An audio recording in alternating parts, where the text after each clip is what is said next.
আগামী মাস থেকে আমাদের যে ডলারের সংকট আছে সেটা ঠিক হয়ে যাবে। সালমান এফ রহমানের কোম্পানিকে ৬০ কোটি টাকা ঋণ দিচ্ছে সরকার।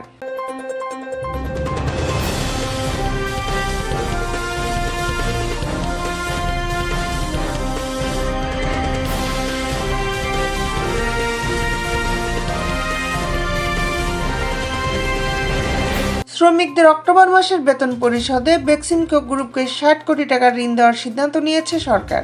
বকেয়া বেতনের দাবিতে ৪ দিন ধরে গাজীপুর মহানগরের সারাবো এলাকায় সড়ক অবরোধ করে বিক্ষোভ শুরু করেছেন বেক্সিমকো ইন্ডাস্ট্রিয়াল পার্কের শ্রমিকেরা।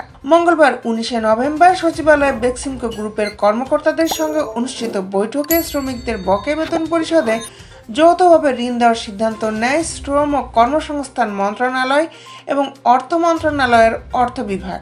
বিষয়টি নিশ্চিত করে শ্রম সচিব AACM শফিকুজ্জামান এক বার্তায় জানান, বেক্সিমকো গ্রুপের শ্রম অসন্তুষ্ট নিরসনের জন্য গত মাসের বেতন পরিশোধে ঋণ দেওয়ার সিদ্ধান্ত নেওয়া হয়েছে।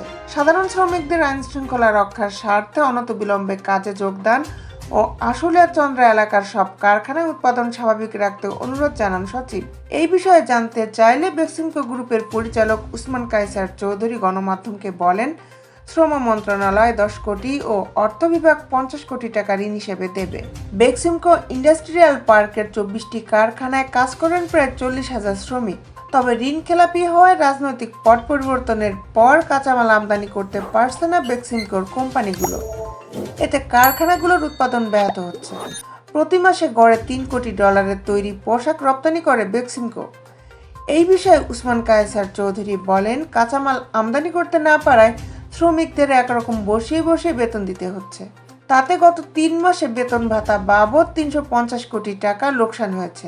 কারখানা চলতে দিলে ধীরে ধীরে ব্যাংকের ঋণ পরিশোধ করা সম্ভব হবে।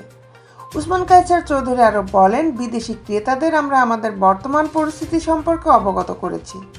শ্রমিকদের ব্যস্ত রাখতে সাব কন্ট্রাক্টে কিছু কাজ এনেছিলাম, তবে কয়েকদিন পরপর শ্রমিকদের বিক্ষোভের কারণে সেগুলো করা সম্ভব হচ্ছে না। ছাত্র জনতার অভ্যুত্থানে আওয়ামী লীগ সরকারের পতনের পর বেতন দিতে না পারায় বেক্সিমকো গ্রুপের একাধিক কারখানায় অসন্তুষ্ট ছড়িয়ে পড়ে। এতে ভাঙচুরের ঘটনাও ঘটে।